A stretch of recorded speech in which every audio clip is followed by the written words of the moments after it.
தென்காசி பக்கத்தில் கடையநல்லூர்லேருந்து முருகேசன் அண்ணே வந்திருக்காப்புல. அண்ணே ராஜபாளையத்தில் ஜேசிபி டிரைவராக இருக்காப்புல.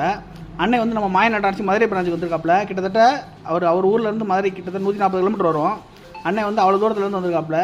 முதல்ல அட்ரஸ் கொஞ்சம் குழப்பி அண்ணே திருமங்கலம் போயிட்டு வந்துட்டாப்புல.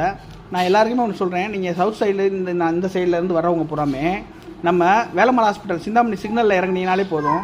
அதாவது நீங்கள் திருநெல்வேலி, தூத்துக்குடி, நீங்கள் ராஜபாளையம், அருப்புக்கோட்டை இங்கேருந்து வரவங்க பூராமே நீங்கள் மாட்டுத்தாவணியே போவேன்னா நேராக நீங்கள் பஸ்ஸில் வரவங்க பூராமே சிந்தாமணி சிக்னல் வேலம்மாள் ஹாஸ்பிட்டலுக்கு முன்னாடியே இருக்கும். அங்கே இறங்கிட்டு அப்படியே அங்கேருந்து ஒரு சின்ன சேர் ஆட்டோவில் 2 கிலோமீட்டர் தான் கீரத்தூர் ரயில்வே கேட்டுன்னு கேட்டாலே இறக்கி விட்ருவாங்க. நீங்கள் ஒரு 10 ரூபாலே இங்கே வந்து இறங்கிடலாம். நீங்கள் உள்ளே போய் டவுனுக்குள்ளே போய் சுற்றி 7-8 கிலோமீட்டர் சுற்ற வேண்டிய வேலையை மிச்சம். தாராளமாக அதே மாதிரி நீங்கள் லோக்கலில் இருக்கவங்க பூராமே அது வழியாகவே வந்துடுங்க. சிந்தாமணி சிக்னல்னு நீங்கள் டிக்கெட் எடுத்தாலே போதும். வேலம்மாள் ஹாஸ்பிட்டலுக்கு முன்னாடியே இருக்குது. இந்த வீடியோவில் வர மொபைல் நம்பரில் கான்டாக்ட் பண்ணி அட்ரஸ் பற்றின டீட்டெயில்ஸ் கேட்டுக்கோங்க. அண்ணே ரொம்ப நன்றிண்ணே. இதே மாதிரி லோவஸ்ட் ப்ரைஸில் டீ வாங்கினா மாயநாட்டானிச்சு மதுரை அண்ட் மானாமதுரை 2 இடத்துல இருக்குது. இந்த 2 இடத்துல நீங்கள் எங்கேனாலும் வந்து வாங்கிக்கலாம். இருக்கிறதுலே பெஸ்ட்டான ப்ரைஸ் மாயநாட்டானிச்சில் தான். அண்ணே தேங்க்ஸ்ண்ணே.